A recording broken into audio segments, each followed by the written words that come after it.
Hello and welcome everyone to the fourth night of the fourth edition of Famous Representation Film Festival. My name is Nico Marzano, I'm the festival founder and curator, and it's certainly my pleasure tonight to introduce this masterclass, a conversation on the cinema of Carlos Reygadas. No doubt for us it's an incredible pleasure to have Carlos here, one of the highlights of this festival. Carlos, really since his debut in 2002 with Japón, has provided us with an incredible rich variety of cinematic languages, approaches, and with a deep commitment with reality in his own terms and his own forms. And this resonates with us, with Famous Representation, who wants to be a festival that embraces this fluidity and embrace cinema that can resist any form of categorization. It's also my pleasure to say that Carlos will be in conversation with Jason Wood. Jason is an academic, filmmaker himself, and artistic director of Home in Manchester, a very vital and important hub for independent cinema in the UK. I would like to add that tomorrow Carlos will return with us to keep us company, to present his latest work, Our Time. And after the screening, he will be in conversation with Rachel Latina Zangari, a Greek filmmaker and a projection designer. Please join me in welcoming Carlos Reygadas and Jason Wood. This is Carlos, obviously. Good evening. So the format is I'm going to ask Carlos a load of questions he's going to hate. And he's going to answer them with great pleasantry and pretend he doesn't hate them. We also have some clips, and just to warn you, there might be a slight delay between cueing the clips and the clips appearing. The projection staff here have done a great job, so thank you to them. And we're going to run through, not necessarily chronologically. We just had a drink in the pub, and I think we should have just filmed that, because I think that was a good way to start. But let's kind of start with a question I think you're going to hate the most, actually, and it's something that everybody always asks you. But just to set the scene, I wondered if you could say something about how you originally came to cinema, because you didn't study film. See, I knew you'd hate it. And the main reason I'm asking that is because I know from when I first met you, you spoke about your kind of education in cinephilia at Cinematheque in Brussels. So I just wondered if you could talk about that and some of the filmmakers that you began to discover. Well, yes, I can. I've just done. It's not that I dislike it, but I've just done it so many times. It's boring. Well, yeah. Basically, I trained as a lawyer, and I was a lawyer. I specialized in armed conflict law and the use of force here in London, actually. And then I worked in Brussels for a while, and then I worked for the Mexican Foreign Service, especially in New York when there was in the General Assembly all the preparatory work for the International Criminal Court. And at that time, I really liked my work, but I didn't like the lawyer's life, if you want. So at that point, I really just wanted to change my life. I mean, I'm speaking like very personally. That was how I felt. And I thought the only thing that I could probably do was to make films. I started watching films when I was about 17. I did that before. I mean, very, very rarely. There wasn't a television at my parents' house, so that was it. When I was 17, I started watching films. I understood that films could be something that went beyond just illustrating a story. And I became very fond of watching films. I watched, I think, one film every day of my life from 17 onwards till I was 30-something. And so I tried. I went back to Brussels and I did four short films there with people in the Brussels Film School, and then I did my first film with them in Mexico, funded by an art collector. It cost $37,000. I remember that. And that's how it started. And were they, because the main reason I asked that question, not only because I knew you'd hate it, but because when I think of your films, there are filmmakers that you often get compared to. And we were talking about lazy journalism when we were having a drink, and this is an example of lazy journalism. But it always struck me when I watched your first film, Japón, was the way that you worked with non-professional actors. And this is something that you've continued to do. Even the term non-professional actors is a term that I find slightly uncomfortable. But you prefer to work with people that are not necessarily trained because you seem to like the naturalism and the purity of their performances. And this is something that I want to talk more about. But that seems to be something that comes you could say comes from Bresson, who's a filmmaker that I know that originally was someone that you liked very much. So can you talk about that when you did Japón, why you decided to work with non-professionals? I mean, the lead, Alejandro Farites, was a family friend. What was it about that made you kind of cast him and Magdalena Flores, who plays the elderly woman? Well, actually, when I was in Brussels, I did read the notes on the cinematographer by Bresson, and I found them amazing, and I knew his work. But I wasn't dogmatical about this idea, and I didn't think like I want to do it the Bressonian way necessarily. Like all these things I've come to in my life have developed through the work itself. I mean, through the experience and putting in practice whatever I've ever wanted to do. And I remember I saw peasants, women in the countryside every day. I enjoyed it so much. And then I would also try to cast like important actors in Mexico, like women, older women that would be good for the role ideally. And I remember just I realized at that point that maybe an actress would pretend to be a peasant, and would put on the accent, and probably she could act very well. But then I would spend the following day, I would go to the countryside and I would just see a real woman. And I just thought, there's so many real peasants. Why would I hire someone to interpret one? Which seems absurd, but it was really like that. I just thought it was so much more joyful and interesting to talk with a real person that wasn't pretending to be something else. Just talking about coffee or, the weather, whatever. So at that point, I realized that it's not that it's not about performing. It's about presence. I started realizing that at that point, that in real life, I enjoyed more being with a real peasant woman, and therefore that could go on to the cinema as well. I realized it would be much more interesting to shoot a real woman for the film itself.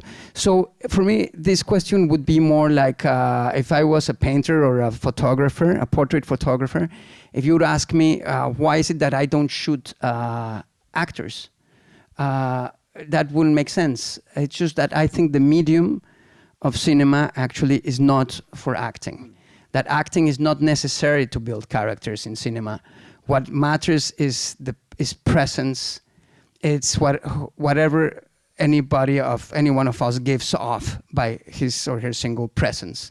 So the whole thing I try to do is not to fail in the casting, which I've done partially sometimes. Really? But I think so. Yeah, I mean. Are you talking about our time? I'm just kidding. Yeah, of course, that because it's me, the actor. So yeah, maybe yes. No, I mean it's what I'm trying to say is it's if it's acting, then the performance, the technique of the actor to believe and make us believe that he's someone else, the character. I think this belongs to theater, and it's incrustated. Can you say that word? You can say what you want, Carl. Yeah, no, but is that Spanish or is that English? Say it again. Incrustated. No, that certainly doesn't exist. I think you made that up. It's like when you have a stone and you put it into other stones and you make it fit. So this would be like embedded. Yes, exactly. Thank you very much. Thank you. Yes, this acting is really unnecessary. What I cannot fail then is the casting. I try to find the person that will give off, just by being present, the same energy that I imagine in a character, and then the character will be built by the whole of the cinematic language. That is, of course, the text, the presence, the light, the time, the distance of the camera, the sound. Everything will build not only the cinematic space, but the characters themselves. If the energy is given off, is the one you need from any specific individual that will have to match the character. And you've continued to work in this way. I mean, all the way through your career, you've worked with, and again, this frames of representation season. One of the key phrases is the kind of representation of reality. And I think from what you've said, casting people that kind of are equal to the parts that they're playing, that is a kind of gesture towards that sense of reality, isn't it? Next question. I have some doubts about that deep inside, to be honest. for me, it's all about the presence, not the representation, not what you want to make believe or what you're meant to signify or whatever anything is there to signify anything else. But it can be a human, or it can be a glass of water, or it can be the sky. The point is that I think most of cinema, or what we call cinema, is actually literature, and that it is illustrated with a mechanism, which is the camera and the sound devices together. And when you do that, you illustrate, and you don't really allow cinema to be born. Cinema for me is equivalent to music, surely painting and photography in the sense of arts of presence. What matters is the presence, in opposition to literature, which would be about representation, actually. So here, by saying this, what I'm trying to say, and I don't exactly know why the festival is called Frames of Representation. I haven't discussed this with Nico, and I'm probably ignorant with this, but my idea is something completely opposed to the basic idea of structuralism and the ideas that started being developed in the 50s about this concept of a photography being representation rather than reality. My personal feeling is that photography is reality, which doesn't mean that, of course, the way you use it shows how you represent. And then when you say, for example, a photograph lies, then that means you are using it to represent something else, so therefore you're lying. The user is lying with the photograph. But if you are talking more of molecular reality, a photography forcefully is truthful, because whatever is there in front, I'm not talking of the political use, I'm not talking about tricks that you could have in the photography, but the fact that the photography will just open, the camera will open up to whatever there is in front of her and will just print it. So this is the whole approach I have to cinema. So I do think that a photography is actually reality, which is probably the whole opposite of what the festival says. I don't know about that. Yeah. Carlos, your taxi's here. I'm not into representation, but into presentation. So all this thing I'm saying goes for everything in my films, including the casting. But it would answer things related to time, and basically to everything else, and the source of a film. My latest film, everyone asks me how real it is, if it's autobiography, if it's out of fiction. I don't even exactly know what all those things mean, but it's about presence. That's the only thing. You can either illustrate or have presence. But once you really get the feeling for that, you understand that there's no difference between documentary, fiction, out of fiction, etc. But in your work, there is an element. I mean, the thing, and I've noticed this from Japón onwards, what you do, you don't abandon the notion of narrative or fiction altogether. You take a fictional element, which is why our time is so interesting. And we need to be careful not to talk too much about it, because people won't have seen it. But it's interesting the way people are reacting to that film. We were talking about critics when we were having a drink, and people are saying, oh, it's real, this is Carlos's life. Of course it isn't. I mean, there are elements of it that might draw upon your life. But there's this notion that because you've put it on screen, it's real and it's all verbatim. I mean, we don't watch The Avengers and think that there are people in spandex pants fighting Tom Hiddleston. But they seem to do it with a kind of art house cinema. They imagine that it must be some sort of reality, and it isn't at all. You do have, there is a narrative. There's a narrative element to Japón, the idea of a man of an existential crisis, which seems to be at the heart of your cinema. So you do also have that fictive element. You don't abandon fiction altogether, do you? No, not at all. Because my films, at least I'd like them to be not connected to our art proper, but to life. I know that sounds like a very big thing to say, but what I'm trying to say is that life exists chronologically. We have a sense of time, even if we could think it's probably circular rather than linear, like we do in Mexico partly. but it's still chronological. You need to talk. Just this conversation we're having now, it exists in time. Our lives exist in time. We perceive existence in time. So therefore, I do not want to renounce the building of fiction, if you want, of a discourse, if you want, not a message or anything like that, or even a morale. I'm not into that at all. But this presentation in time that cinema has, which painting or photography do not. They only can present physical presence, but cinema, because it incorporates time, it can present presence of feelings, of ideas, and not only and even energy, if you want, not only the physical world. So therefore, I don't want to renounce to this. I'm in this sense, I would probably be very. I remember when I read Jung, because my mother is a Jungian therapist, and so I read him very young, and I really enjoyed this part of how he doesn't renounce the ego consciousness of the Western mind, and also understands the passivity of the Taoist experience of life, not mind. And in this sense, I think I want, whatever I said before about presence is the passive part of filming, receiving, capturing in these devices, the camera and the sound device, which are a sort of funnel that capture, or a net that capture existence. But then I don't want to stop at that point, but build with something else with that. And in this building, then I may show also part of my subjectivity. I need to share with others, and that's how it all comes together, and that's why I don't renounce that part of cinema either. I don't want to do experimental cinema, if you want, and I don't want to do pure representation, entertainment, unilateral cinema either.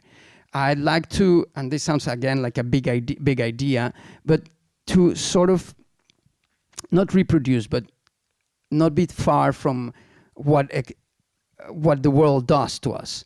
What I'm trying to say is, if there's a landscape, sunset, a rock, cities, a pack of dogs, it doesn't have to be nature. These things are there right in front of us, as I said before, like molecular reality. They're really, regarding representation, they're right there in front of us. And these things signify something in our subjectivity, in each one of us. So that's why I talk about art as being bilateral. It cannot be entertainment only, but it can be concrete and objective, and just leave space for us to fill up the vase. So what I do is I try to make a vase for each one of the viewers to fill up with his own feelings and his own personality and his own concepts of life. You've answered pretty much every question I was going to ask today, Carlos, so thank you very much. We're going to have a look at a clip from Japón, but before we do that, because it does touch upon what you said there about, entertainment and fiction, and one of the things that you used to do in your earlier works, and you've moved away from doing it, and I think there is a kind of a moving away towards an even more personal cinema, which we'll talk about, is you used to work very interestingly with music. Modern composers, Arvo Part. I always used to like showing students the end of Japón, just to ruin it for them, which is set to Arvo Part. And you work with John Tavener, kind of modern compositions and modern composers. But you've moved more towards having, and distinguished from soundtrack and score is sound. I want to talk about sound separately. But you seem to have stopped doing that. You seem to have stopped working with music in that way. Why is that? Well, I felt it was too much of an effect, if you want. Of course, you could say cinema is an effect anyway, but I think the most you keep the effectiveness part away from it, that will be for the better, because then vision will be stronger. So at a certain point, I thought it was too directive, and I technically thought it wasn't really part of the cinematic language. But in my last film, as you know, I've used a lot, well, not a lot, but relatively a lot of music again. And this would be because I understood that if you use music again as presence, not as illustration, so the music becomes not a commentator or a director of emotion, but rather presence. So the whole of the music is there present, and images don't count very much at that point anymore. Music direct, music is more present than anything else. Then I have accepted it again, and this is what I've tried to do. So I'm using it again. But before, but I think, you know, I also discovered this while I was making the films themselves. When I did Silent Light, there was an idea to have a piece of music at the end.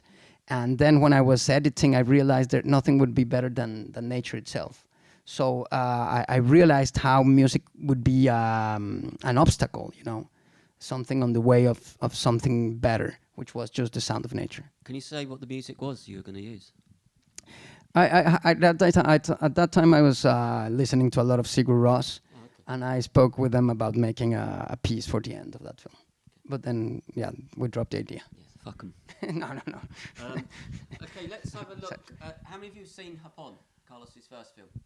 Okay, good. Quite a lot of hands. If we could have the clip from Japón, please. Thank you.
Do you rewatch your own films back?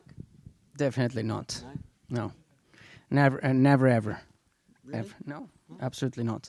This one I had to watch again recently because it was rescanned for a collection, and I did have to do the color grading, but I watched it in silence and back and forth just for the grading. No, I don't want to watch them ever again.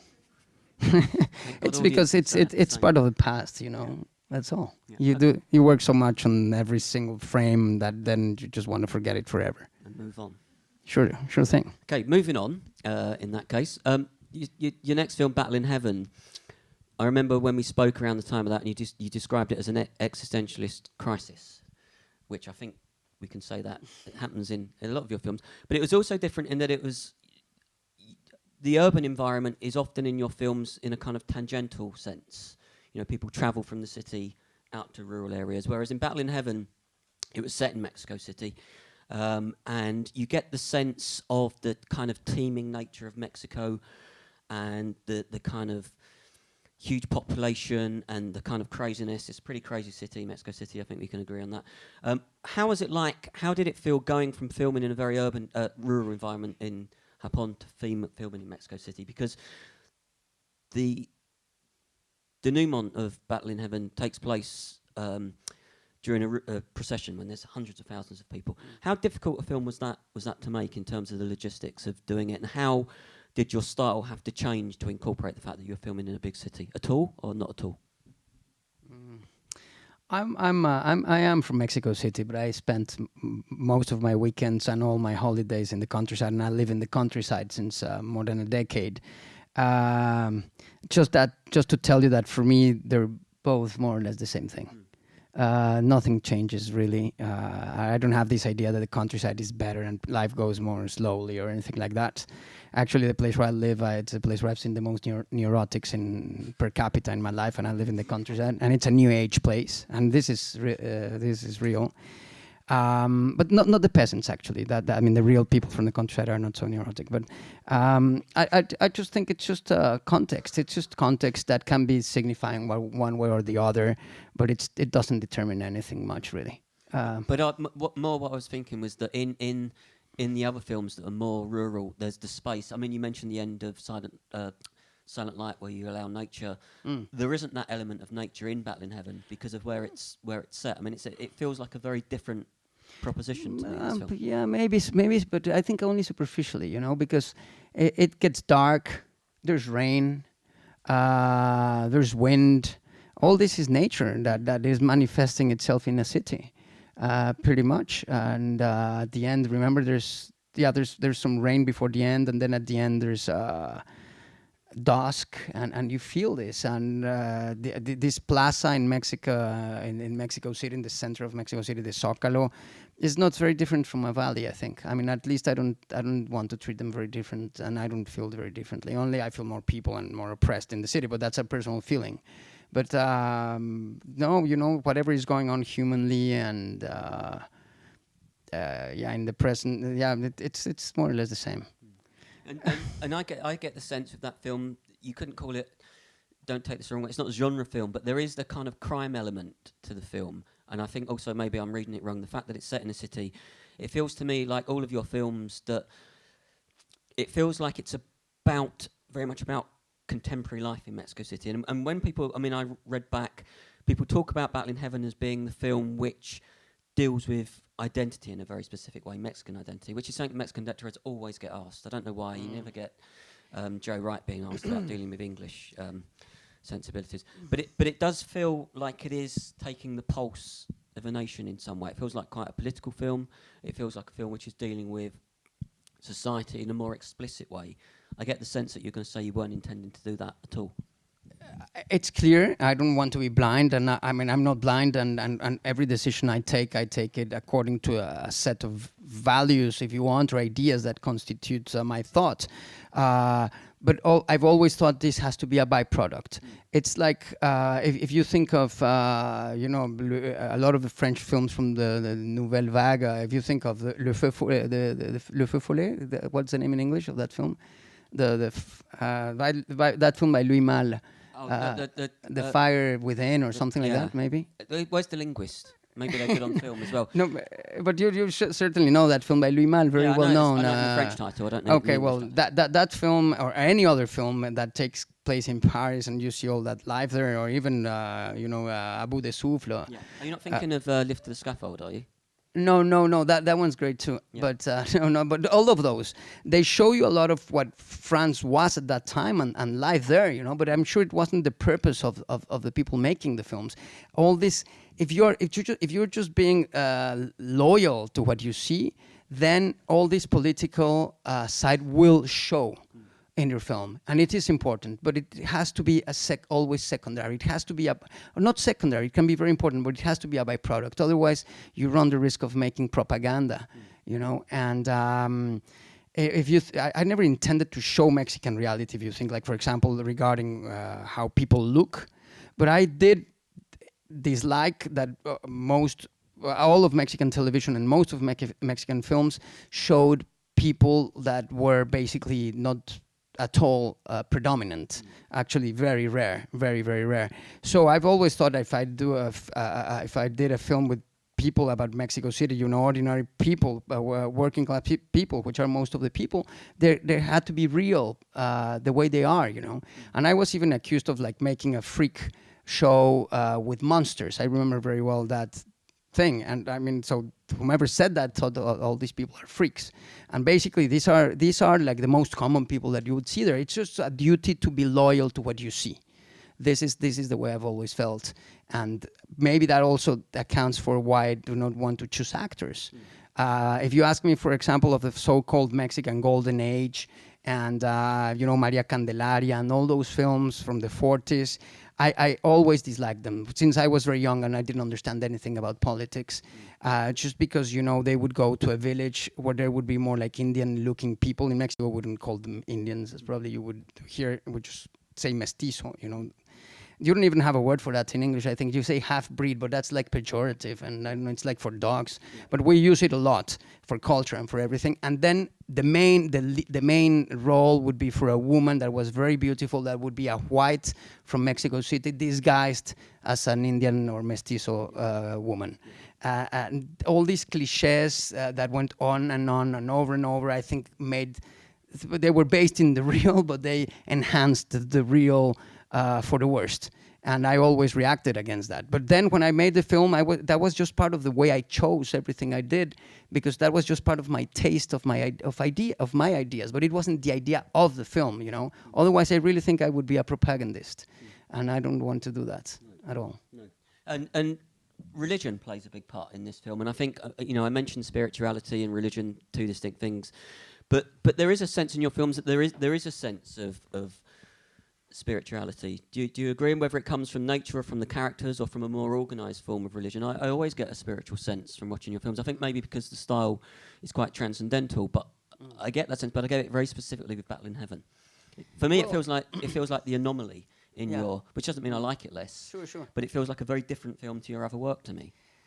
Well, first I would say that I have to be loyal to what I see. I don't think Mexico is a very religious society at all. I just think it's very ritualistic and maybe superstitious. So this is very openly displayed there. But I think even Finland is very probably a more religious society than Mexico. Of course, much less ritualistic. So it shows less. But like this idea of the fear of God and things like that are part of theology, it's very surely much more present over there. So I just had to incorporate this. So this film was about society, was about some of the murders and killings and violence going on there. So I was wondering how people deal with these things personally. And I know, there's all these Santa Muerte things in Mexico, going on a pilgrimage, going to church and asking for forgiveness. But it's just like a ritual again. There's even a lot of rites also for this thing. So that was part of the film itself. But then what you feel as spiritual proper, I don't know exactly what that means. But for me personally, I don't attach to any of that. For me, it's more like consciousness. I think when we really observe and feel whatever there is, objects or living beings or or landscapes. I don't think there's anything else in this planet. If you realize these things are there, you realize they are one single thing. Everything is one single thing. That for me is completely clear. And it's not a spiritual approach. It's just consciousness. So if you let that through a particular method to come into your film, then you will probably feel it's that. It's maybe Schrader classified it, as you were saying, as a style, but it's surely a method. You could be a complete atheist and pass on that on to your films, because consciousness is what I think we have confused with spirituality. Consciousness is so powerful, so amazing. I mean, that's exactly the whole mystery of what we are, that we confuse it with so many other things. Or maybe we just name it some other things, wouldn't confuse it, I don't know. Okay, the other thing I want to ask you, and I need to prefix this because I know this is something that, but I like the representation of sex and sexuality in your films, because it feels very honest. In a lot of cinema, when you see the sexual act, it's almost kind of like it's almost like pornography. You know, it's perfect, everything works perfectly. Maybe I'm just thinking of my own sex life, but you know, you present it the way it is. Sometimes it's ugly, sometimes it's sometimes it's uncomfortable. And that was another aspect of, especially with Battle in Heaven and also Japón, that attracted some controversy. But I always found that very refreshing, the way that you just depict it in an honest way. Was that one of the guiding principles? Was this idea of an honest approach to depiction?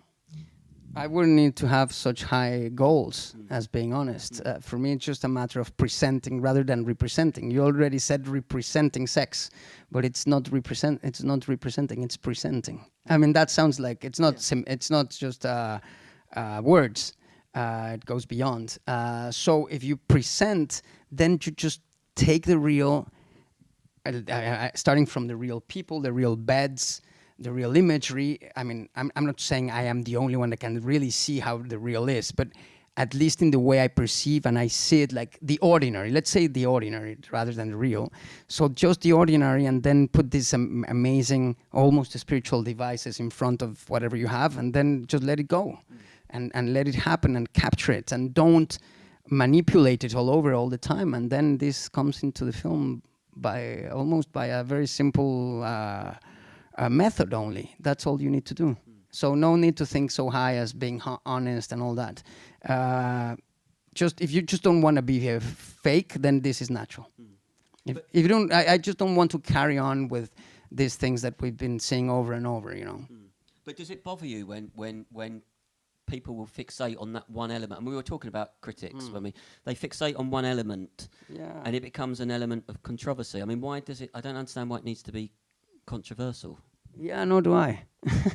Really, not at all. I don't understand that. Almost everybody has sex or has sexual images or wishes he or she would have sex, and then it's such a big deal. I don't understand. We see people in films eating, walking, talking, on cars. Why would they not have sex and something may happen? You know, actually during sex, a lot of important things happen in our lives. I truly just don't understand that. I think. But the real thing is the code. When you don't want to codify in the codes of entertainment that we all know too well, then it seems shocking. And that's what some people cannot bear, you know. That's why you can have a film like a Tarantino film, 100 people have their heads blown off, it's all fine, people even laugh. But then you have a film like Amat Escalante's Ellie, and someone has his testicles burnt, and everyone freaks out and says this is so violent and so terrible and whatever. And whomever knows Mexico knows that guy really got off very easy. I mean, that's something. I mean, that was he was very lucky that he just got his testicles burned, nothing else. And that seems to be a big deal, a huge deal. The hyper-violence, this and that, and it's just the code. And this very often happens from Americans. and American magazines, which are more and more important, American newspapers, who want to sustain a system of entertainment that is codified. If you want to leave those codes, you have to be signaled and pointed out as someone doing something really crazy, and you just want to call the attention on yourself and this. We were talking about my last film. I won't say much, but just I'm acting on the film just because for me that for many reasons. My wife is there, and my children too, and then there's basically Americans. I haven't seen it in many other places. It's all about self-indulgency and narcissism. Like I really don't understand the narcissistic part, and there's no self-indulgent either. There's some, but the narcissistic part, apparently they think I want to show that I can ride a horse, and I don't know, that I wear hats, and in the film it's a poet, a very well-known poet, so they think I pretend I'm a really big poet in real life, you know. But if you see a film with Clint Eastwood riding horses and shooting people, you don't think he shoots people, you know, because it's all in a code. But if you leave the code, people, even in this last film, it happens in a ranch, and a lot, you wouldn't imagine how many journalists have asked me, how is it living in that ranch? So people think that's my house, just like that. So literally, it's amazing. And then, well, this poet goes to like poetry congress, and there's like a third of the people here, and they're all sleeping. So it's I'm like having all this distance and this criticism even on fame, how artificial it is. This is a film you're not meant to be saying. No, but I'm just saying that because this is so recent, and there's all this irony and all this distance. But as you say, but I really don't mind, because in time, I think things end up being what they are. And for the best and for the worst. So no, I don't need to get sore about any of that. We're 45 minutes in, and we've only spoken about 2 films, Carlos. So yeah, well, I was going to say something else. No, go for it. But it's probably more interesting than necessarily doing the 5 films like like we were in school. But you can still try. I'll do my best. I was going to say that when you asked me why I didn't watch my films anymore. I mean, once they're done. I was going to tell you something that I think is a little important.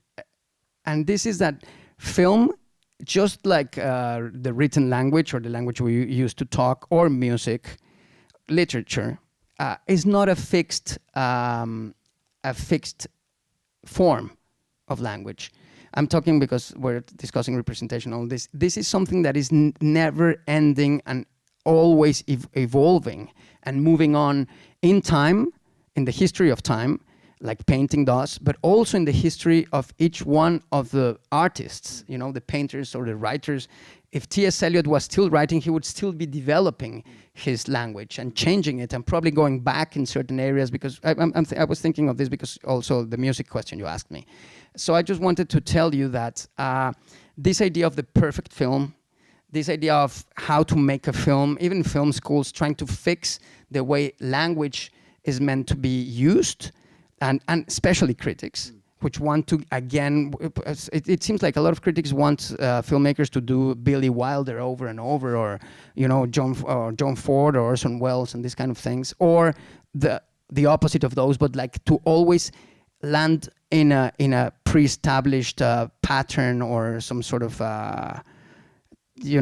something already defined. But the thing is that the interesting thing is that language, art, whatever it is, always evolves and changes, and endlessly. So there's no point in watching what has been left behind. I want to ask you something very quickly, because you mentioned a filmmaker I like very much, Amat Escalante, whose last film, The Untamed, I thought was just incredible. And he's a. I mean, you've kind of used your experience and your knowledge and your position to help some filmmakers coming through. And Amat is one, isn't he? Daniel Graham, who's made a film called Opus Zero, which Robert Beeson from New Wave, who's releasing Our Time in the Summer, is also going to be releasing. You've kind of helped people, haven't you? And Amat is one of the people that you've helped. What did you see in his work that you felt you could? Because you know, we spoke. We can't repeat what we said about Guillermo del Toro and Inarritu and those when we had a drink. But they kind of, whatever you think of them as filmmakers, they've been quite supportive of your work. I think it's fair to say. And you're doing something similar with some of the other filmmakers coming through, aren't you? Yes, it's. I don't want to It's not necessarily helping, but rather a duty, a painful duty of having to support people when you think they will not be supported if they have something like a special vision or something. That's what I felt with Amat. I really thought his films would never be, financed or anything. And I read what he wrote, and I saw his short films, and I just thought those things had to be produced as films. So I did what I could. Yeah, no, incredible. Yeah. Okay, we're gonna have how many people here have seen Battle in Heaven? Okay, quite a lot of hands. Could we have the Battle in Heaven clip, please? Voy al aeropuerto por hija del patrón. Vamos a dormir juntos. ¿De qué son los pasteles? Esperen un momentito. Como siempre. Ahora sí, dígame. ¿De qué son sus pasteles? De su gusto. ¿Cuánto cuesta? 40. Deme uno, por favor. Aquí tiene 50. Aquí tiene su cambio. Gracias. Gracias.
Esta es su chamarra.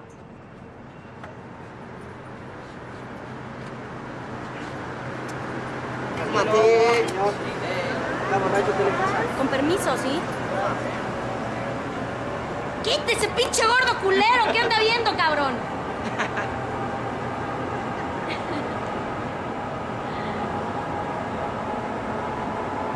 Gracias.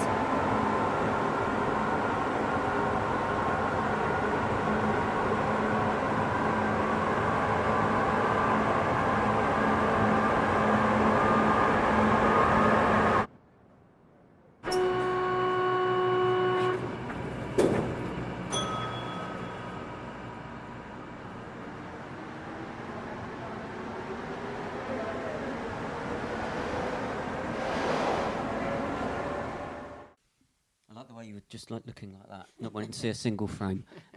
So we've spoken quite generally about some themes, you know, spirituality, representation. I want to talk a little bit more about aesthetics, which we kind of touched upon with the use of music. But one of the things which has always really impressed me with your work is your use of sound. And I think this is something that I was going to talk about more in relation to Silent Light, but as time presses on.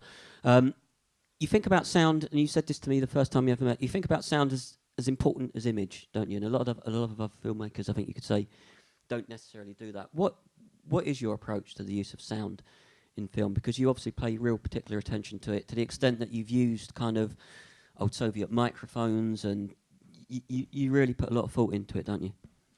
Please don't say no. No. I do, but before I didn't exactly knew why.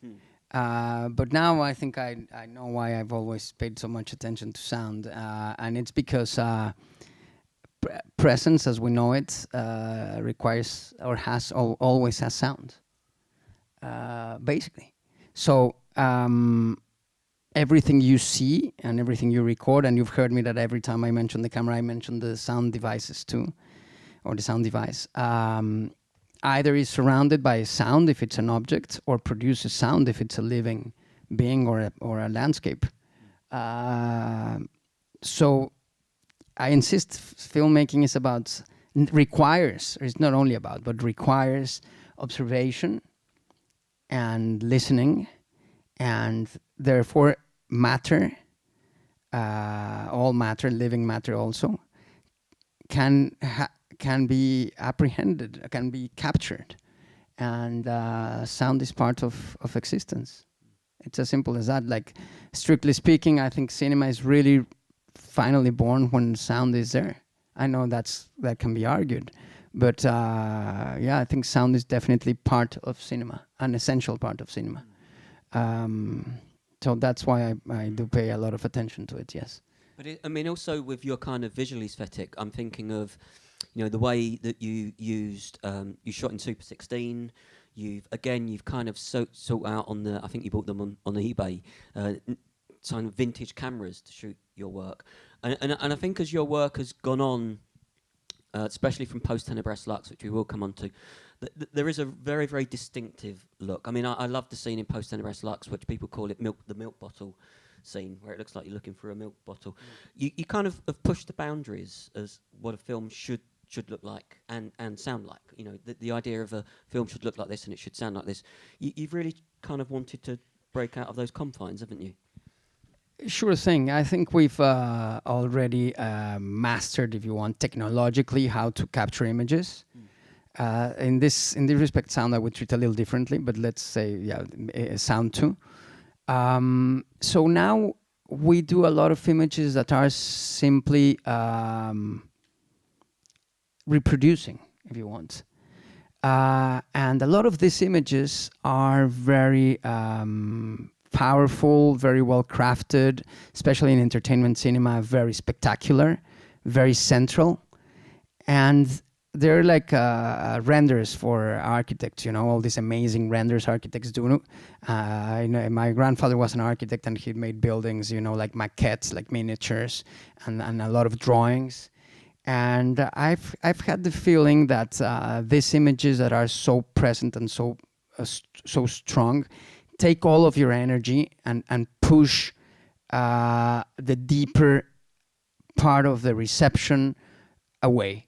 So these images sort of kidnap you while you watch them, but then later they do not grow into your inner, like deeper areas of reconnaissance, you know.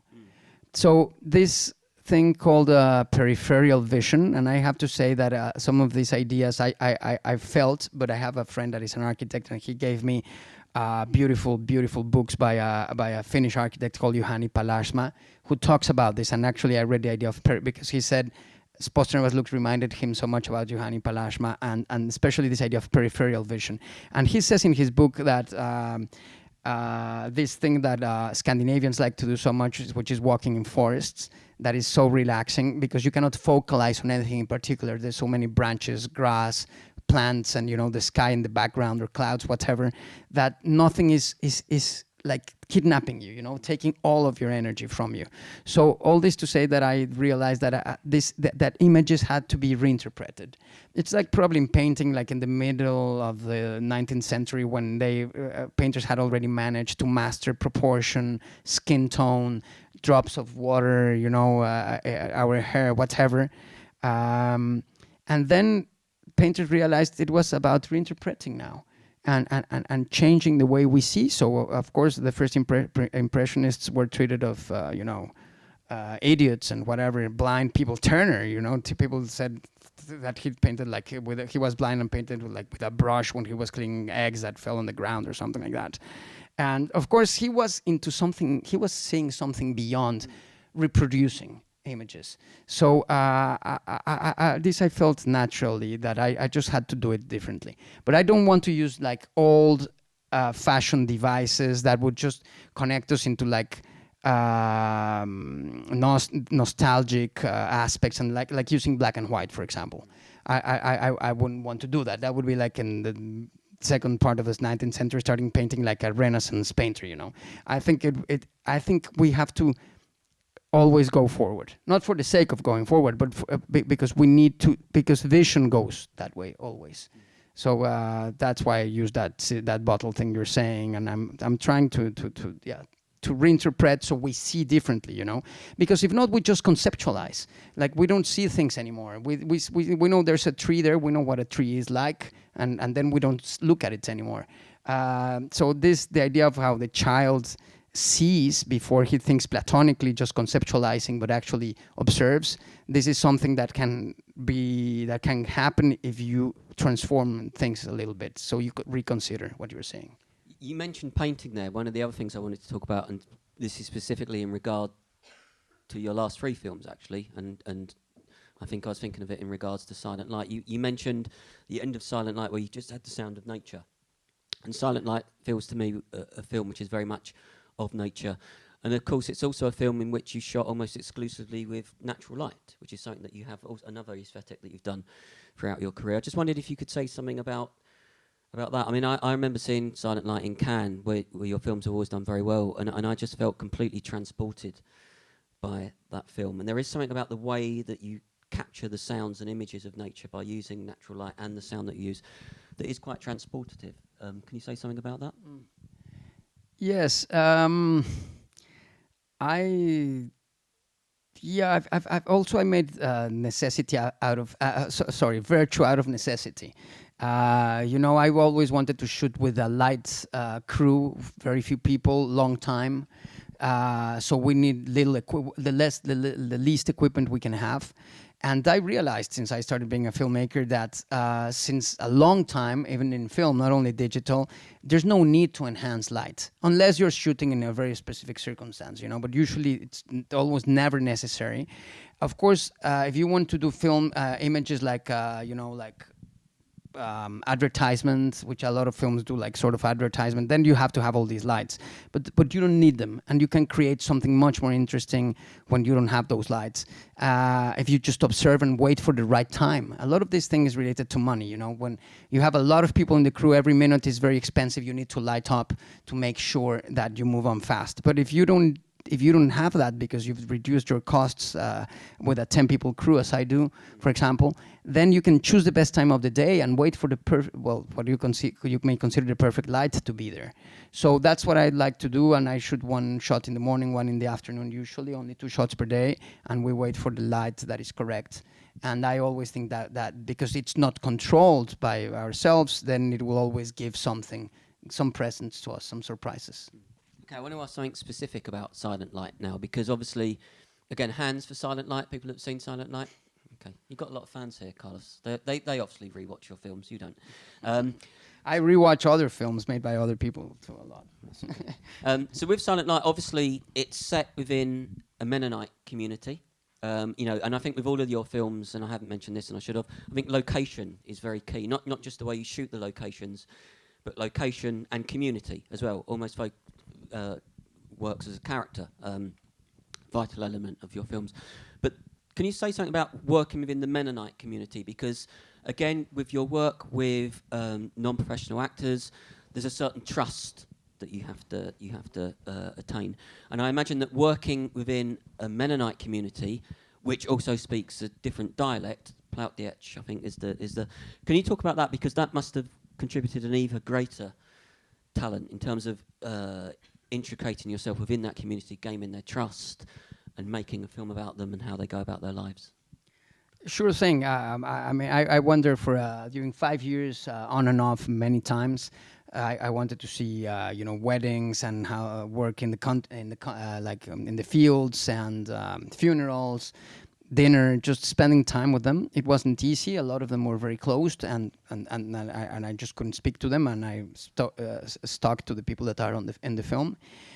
So I did get to know them humanly, as I wouldn't know everybody else in the films I've done. But I have to tell you that this will probably be a disappointment. I didn't become an expert in Mennonite society or anything like that.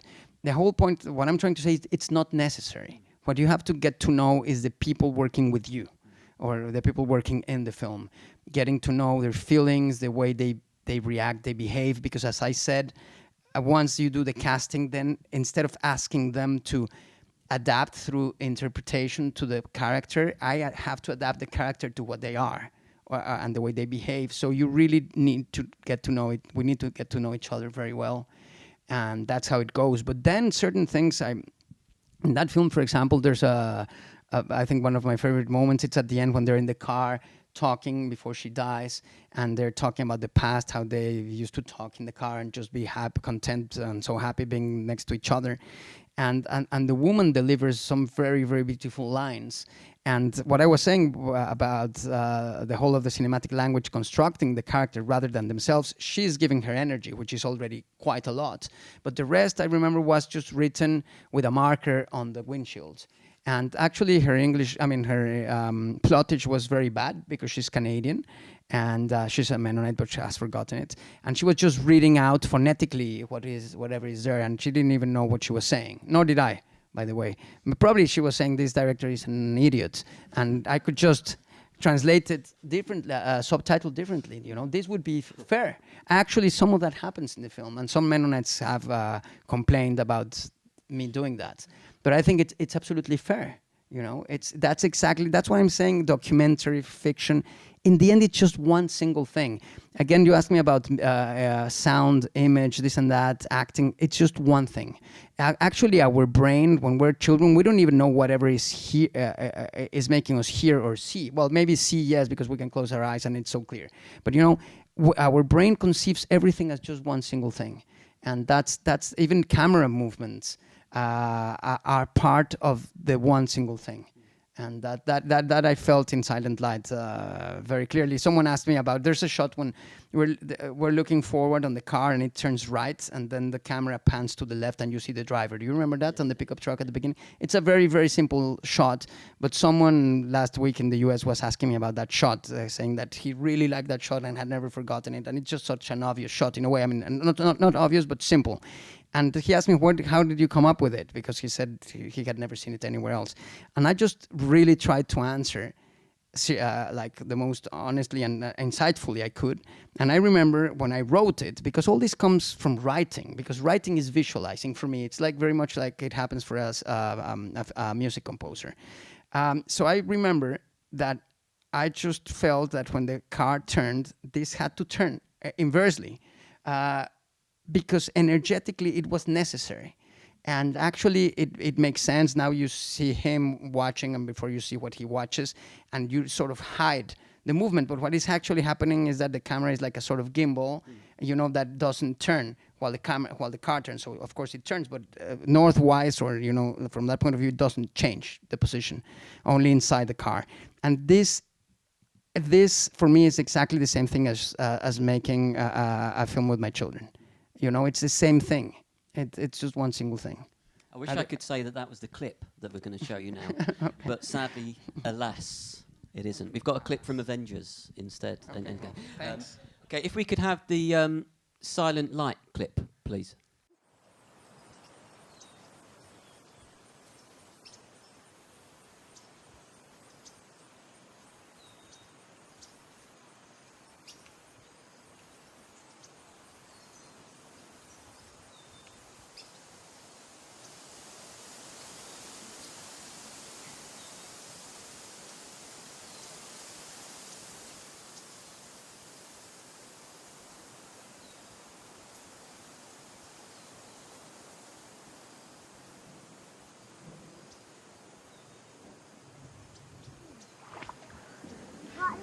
Thôi. Đây này, bỏ cầm cái đi. Lại mình hôm nay sẽ phốt. Ui.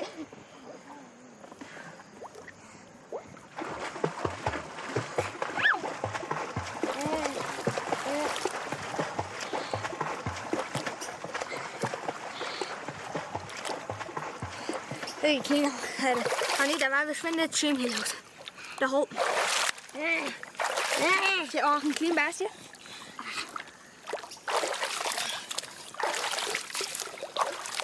Đâu? Qua đi. Chị bỏ khi kia thì nó muốn. Nista tu food. Niels, hvordan er den god? Nej, kom. Vi bliver så uddannet. Nå.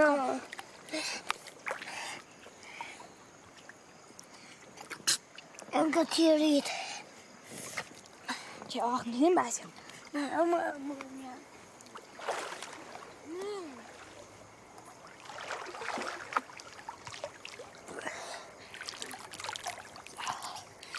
er uddannet fra hvor.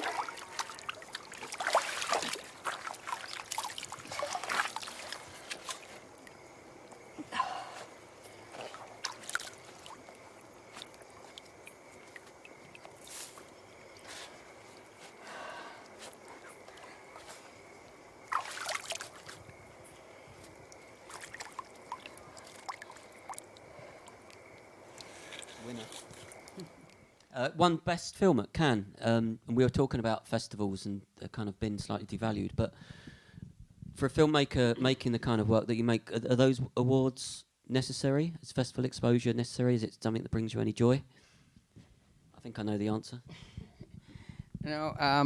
Sure they are. Not necessary, but they help a lot. Yes, for sure, for financement purposes. And you even have this word that the Americans invented, like this saying, award-winning director. It doesn't matter what he's done, but he's award-winning. It's quite an appalling definition. Well, you are one. Oh yes, indeed. Now everyone yeah, well, sure. Nowadays everyone is. There's so many festivals and things all over the place. A friend said they're like hemorrhoids. In the end, everyone gets them. in the long run. You know what made me think very quickly? Just that what we just saw. Maybe some of you have been thinking like, what is this guy talking about not acting? I mean, these people are acting because they're saying certain things and whatever. I would say that for me, acting, if we were to define it, I mean, thinking, it's pretending you are a character and you are acting or moving or reacting according to what his means, motives, or whatever are. And what these people are doing is not acting in that sense. It's, if you want, as Bresson said, saying certain things and moving to certain places mechanically. So the Bressonian part was very important for me in that sense, that if you just do things physically, then you can incorporate a lot of meaning into that. But then in the way of my work, I found a different way, which is not the Bressonian way either, because Bresson wanted people to get rid of their personality, if you want, of their feelings, of any show or display of emotion. But I decided I would want part of the Bressonian system, but then I keep whatever they are. They're, like these people, if they're sympathetic, if they want to laugh, if they want to smile looking at a landscape instead of saying, stop smiling, I would just let them be.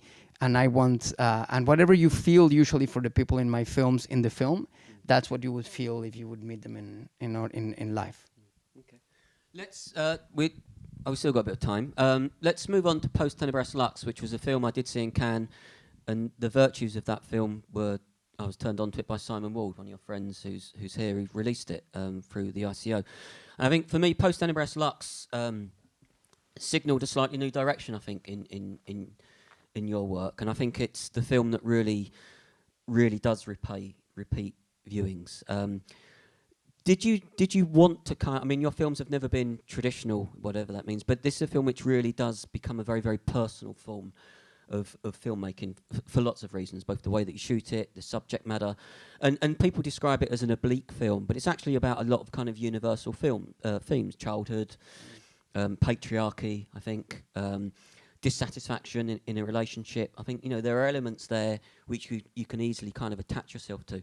But this does feel like a very, very personal form of filmmaking, almost kind of like a fuck it approach, which is something that I really like about it. Was that a conscious decision to kind of go that?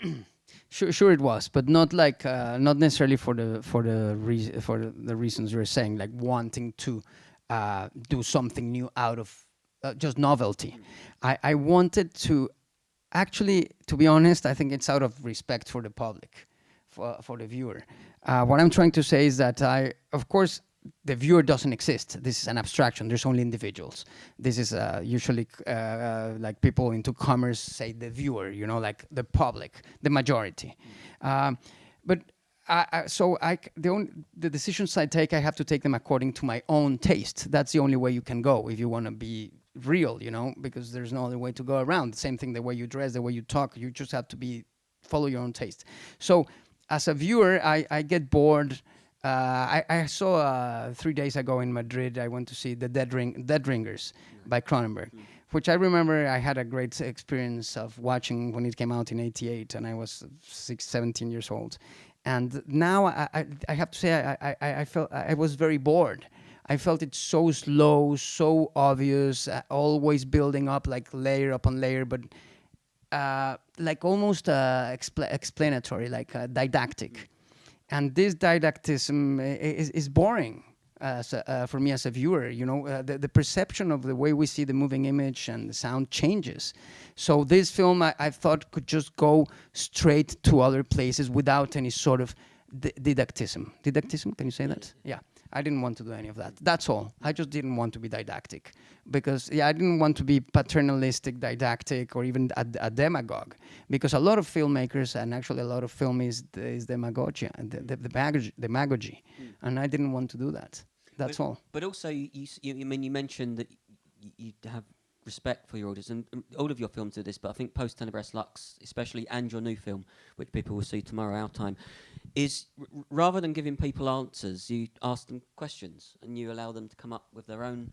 You know, didactic is a good term because post Tenebras Lux is a film that you have to kind of feel your way into, and it really is a film that you need to see, I think, a number of times, and you can take away your own meaning. You're not telling people what to think, or you're not telling them what the meaning is. You're letting them discover it for themselves, and that's a very refreshing form of filmmaking, I think. Absolutely, that's one of the things I dislike most in a lot of contemporary cinema is the morale that every single shot is some morale, you know, and there's always a moral decision to be taken, and I don't want this as a viewer, so I don't do it as a filmmaker. It's not even that I'm asking questions because I don't even know what the questions are. It's more, again, presentation of bits of life that I feel somehow, but it's not. There's no questions even. We've spoken about the idea of presentation and representation, and I think around the time of post Tenebras Lux, and as you've mentioned with the new film, where people are saying, "Oh, it's your ranch, it's your wife," which it is, but with post Tenebras Lux, there was a sense also that you were beginning to put elements from your life in the film. Your children appear in the film, for example. And I love the way that you show, which for European audiences was quite difficult, you show the real nature of nature. You know, the kind of children around horses, which is not something that we have here, and you know, people had a very different reaction to the film. But this does, post Tenebras Lux did feel like a film where you were beginning to take very personal elements from your life, not as biography or autobiography, but putting them on the screen. What was the thinking behind that? I just started feeling more and more the need for the presence, you know. I felt a forest, a tree, had to be a tree in the film. And therefore, the sounds of a forest, the leaves, the observation of it, rather than again the image of it, the platonical image, had to be present. And that would go for the children, and there wouldn't be a possibility of doing it just because of the time it takes and having to make agreements with the parents. It would have been very difficult to work with other people's children, you know. And that has expanded. I work more and more like an artisan, if you want. So artisans work with whatever they have handy. And this is the way I've been working. But that doesn't change what things are. In the end, it's again presence. You know, if you think, for example, of now talking about the trees, you think of the trees in the Tree of Life, which sometimes people ask me about Malik. Those trees for me are completely platonic trees. They're just shown in beautiful movements, backlights, always with music and with very often with voiceover. So they're never there. It's just the image of a tree. And so if you really want to see, this goes for the children, this goes for the feelings, this goes for everything else, you have to be present and you have to let things come through. And that's why I started working with things that are, it's my own house. You know, people ask me if I wasn't worried about bringing so much intimacy into the film for the public, my children, my house. And I really think that intimacy doesn't reside in our clothes or in our bedroom, you know. That is a completely bourgeois idea, the idea of pretension, you know. What we really are, intimacy is within ourselves. Actually, even nudity, our own penises or vaginas, whatever, is not who we are. This idea of intimacy, you know, your intimate parts, it's so Catholic, so Christian, Christian, you know, monotheistic, whatever, Judeo-Christian. But for me, the intimacy is somewhere else. So I don't worry about showing any of these things, putting them in film if they help me to create these things I need to share. Okay, show of hands for post-Tenebras Lux viewings. Okay, very good. We're going to have a clip. I'm afraid the clip is a fairly obvious clip, just because it makes me laugh. So if we could have the post-Tenebras Lux clip, please.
Jacob Rees-Mogg and his one and only acting performance.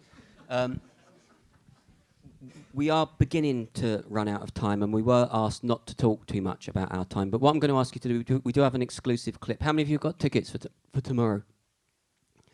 Okay, most people, that's good. So we're going to have a look at a clip in a moment, but what we agreed that we would do, you were going to set the scene for our time, just give people a kind of taster about... Do you remember? Do you remember we agreed that? Yeah. Yeah? Okay. Yeah. No, I was thinking, you saw that second cut was really whitish. It's not right. We made a mistake when we made the master for that film, and then we corrected it, but I think it went like that. We'll talk about that, Simon, later. Did it come? In the end, you arranged that, no? Well, we'll discuss that later. Sorry. Yeah, no, you say something about our time. No, I can just say that... That's what's called a hospital pass, Carlos. Yeah. Well, our time kind of builds on some of the themes of Post-Tenebras Lux. It, again, features your wife, Natalia Lopez, who's an editor, who you've also written with, and your children. And again, it deals with themes relating to a crisis in a relationship. I think it depicts a crisis in a relationship. It's about kind of honesty and integrity. It's about openness. And it's also about the tranquility of contemporary existence. How's that? Not bad. Yeah? Yeah. Yeah. We could add, it's about, and failing and getting up again. That's the poster quote. Yeah. A film about failing and getting up again from Yeah, award-winning at least, filmmaker. exactly. Exactly. Shall we? Sorry, go on. No. I'm done. Yeah, sure. I'm done. fine. No, maybe we're gonna take any questions. No, from we out are, there? Oh, we are. okay, So okay. what good. we're going to do, David just needs to queue up. We're going to have a short clip from Our Time, which you can see tomorrow, and is released by New Wave in July. Recommended. Get tickets. So if we can have the Our Time clip, and then when we come back, we've got time for some questions from the audience. Is Nico here? Yeah. Okay.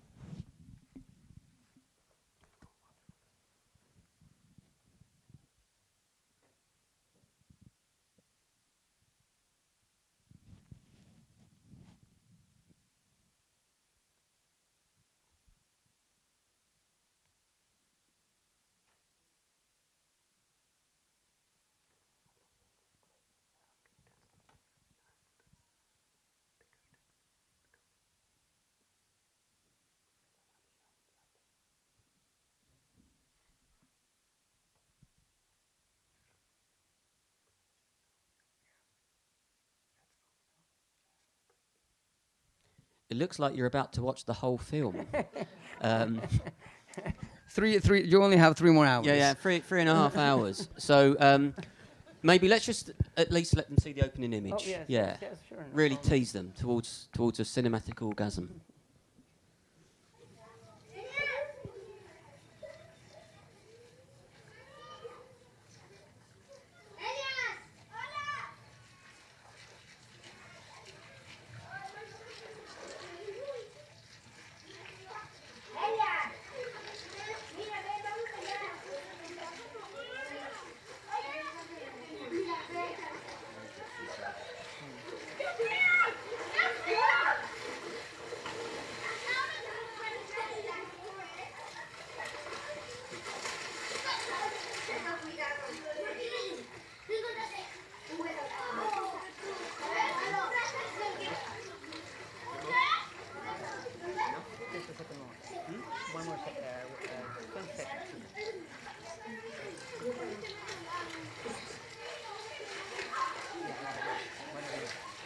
Okay, thank you. There we are. And you'll see a rush to the box office for tickets. Okay, we do have some time for questions from the audience, and I think there's a microphone coming round. So, question for Carlos? Okay, somebody right at the front. Thank you.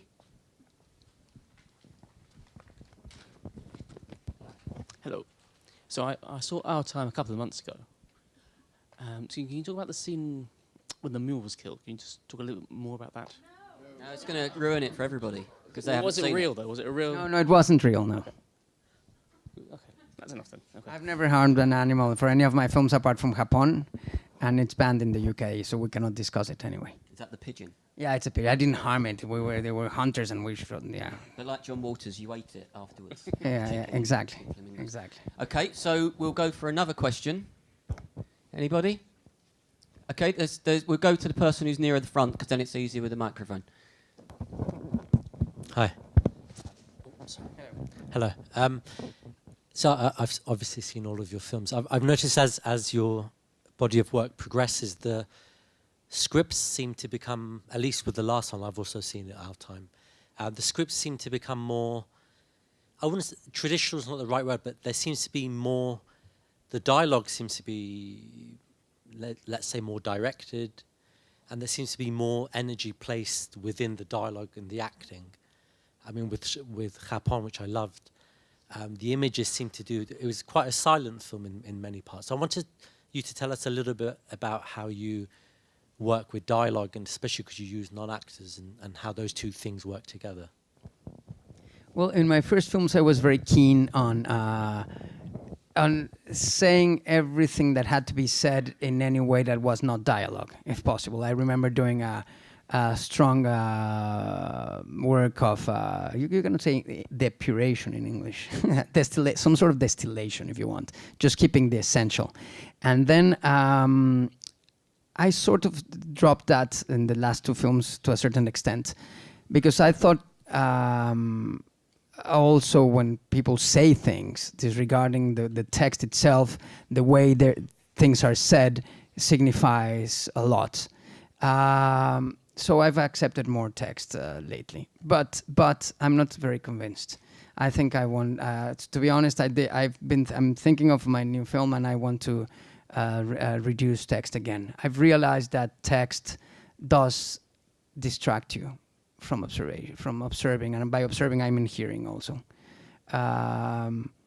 Text is like music in that sense. Words are too clear, and we know exactly what we're hearing. I mean, it's a code, so we decodify and we know what is being shown in front of us. So less words, leave the ambiguous and the mysterious, if you want, the presence more powerful. So I think I will correct this direction. So you're already planning your next well, yes, sure thing. There was a question further back. Yep, the man who looks a bit like me. Or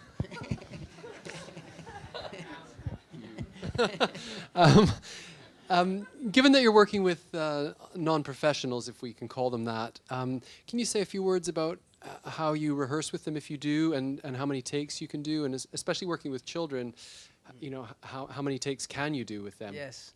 I never rehearse at all. I actually prefer people not even to know the script.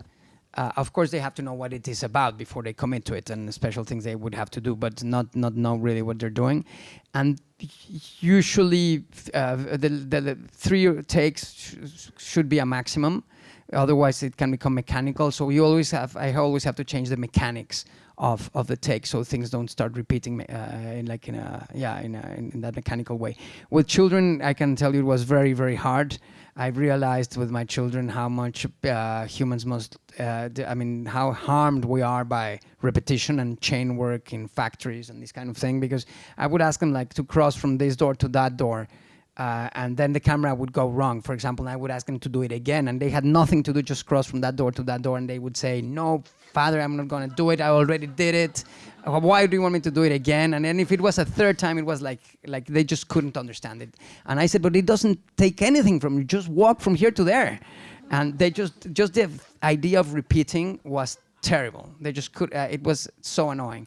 That's why actors get paid so much money, I think.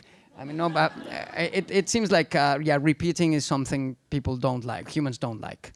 It was at the end of the film, I really wanted to finish because I was about to have a bad rebellion there. Really, it got hard. I understand why Hitchcock said this thing about not shooting with animals and children, and I do very much the opposite. But at the same time, you know, the wonderful thing is that this idea of not acting with children is so easy. They don't care a bit about the camera. They don't even know what, I mean, when they are playing, for example, they completely forget it. And they're just there. If people would ask me, what do you mean by not acting? It's not like be yourself. This is absolutely absurd, because being yourself would also be putting an acting of what you yourself consider to be. You consider whatever. So it's more about just being there, almost like being filmed without knowing you're filmed. That's like the approach I would like to find. Okay, I think we're okay for a couple more questions, Nico. Is that right? Okay, so there's somebody towards the back. Thank you.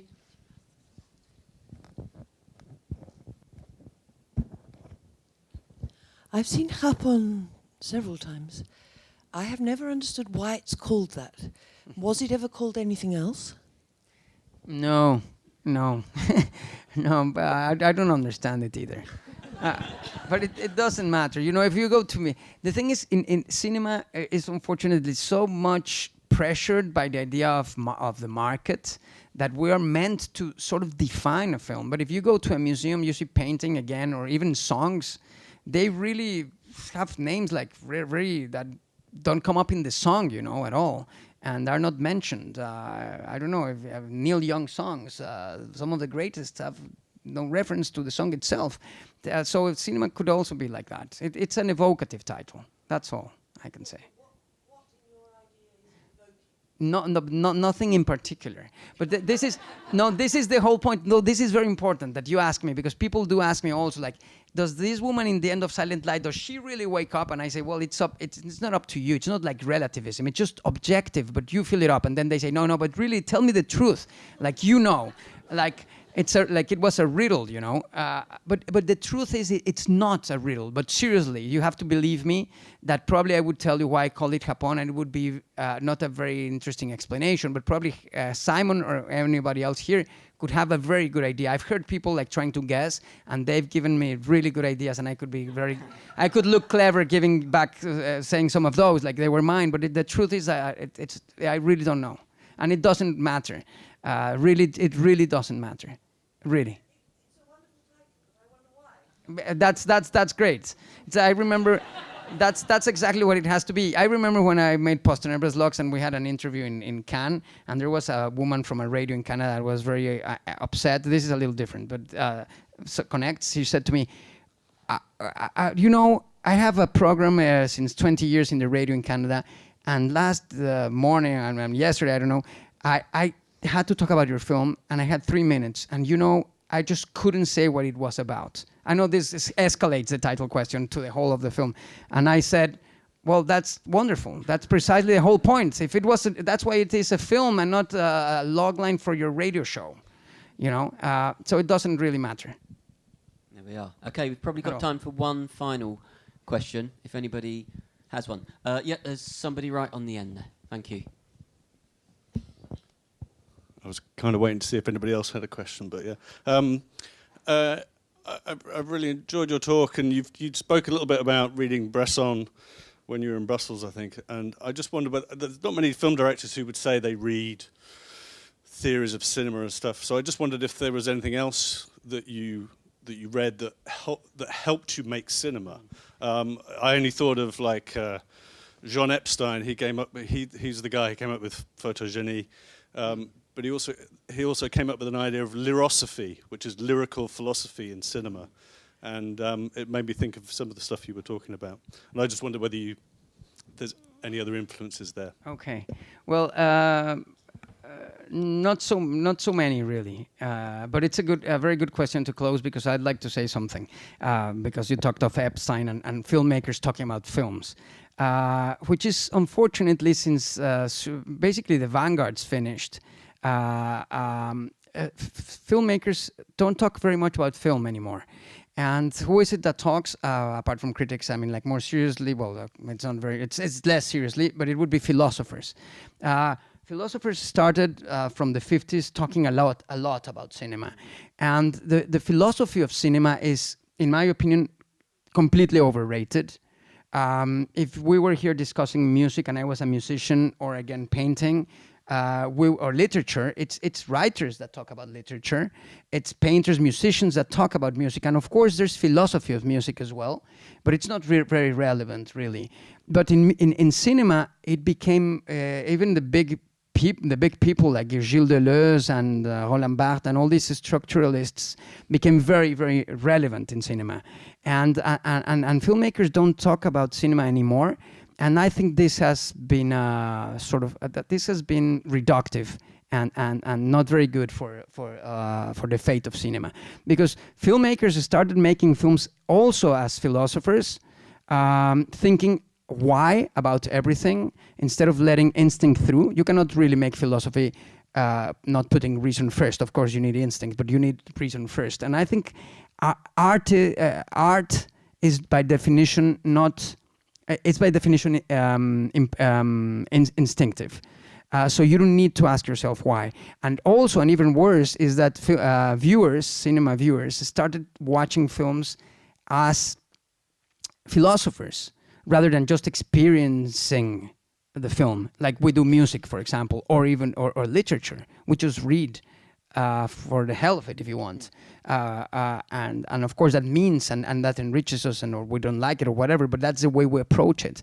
So I really have to say that I think that it would be a good idea, that way to finish, that all this philosophy of cinema, we have to do as much as we can to get rid of it. It's been holding cinema back. It makes people don't enjoy and don't understand films. All this philosophical approach, and because philosophers are not necessarily scientists, but they are not artists. And I don't want to say I'm an artist, but people that do art, contemporary art, call themselves artists all the time. So we might as well. So they don't say I'm a painter or whatever. They say I'm an artist. Okay, so I'm an artist as well. So let's say that philosophers are not artists; they're anti-artists. Absolutely the opposite, and they have so much weight in cinema, so much weight, and this is terrible. And if Zizek, for example, he talks about cinema all the time, really, in my opinion, in a very primitive way. Probably like if I would talk about Hegel, it would be very primitive, very probably. So it's very primitive. He talks only about Hollywood, and then if he wanted to make a film, I'm sure he wouldn't make even 3 shots together. So. These people, just because cinema seems so clear and so obvious, because we see it with our eyes and we hear it, and it seems like ordinary life, and you just have to put a camera. Some people say I just take a camera and shoot my friends and then sell my films all over the world, just like that. People really think that. So what I'm trying to say is that we have to get rid of all this philosophical part of not philosophical part of cinema, the philosophy of cinema into the way we see and make films. That's what I. Especially Zizek, by the sounds of it. No. But that would be fair enough. Even Deleuze, which is great as a philosopher, but this obsession with cinema hasn't been terrific for cinema itself, I think. And one last thing I'd like to say. Sorry. Carlos, it's so hot up here. No, I wanted to say something else, which is that now that you mentioned that Robert Beeson and Simon Ward are here, who are the distributors of my last 2 films, I want to thank them, and I'd love you to think about these people, because these distributors are the ones that keep us alive. Otherwise, we would only exist in museums, like sort of we're doing now. Thanks to Nico Marzano also for this opportunity of inviting me, because my films are not like probably the ideal basic this thing for frames of representation, but because of the real in the last film, he decided to invite me on the film. I'm very grateful, but I insist that that distributors are the last heroes in the cinema world.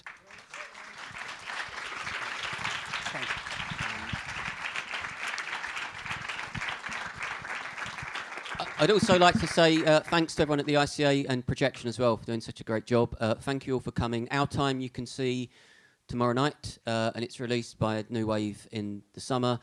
Someone must do a retrospective of your work. Maybe I'll do one. And Carlos, thank you for your time. It's been very entertaining. Thanks to Jason.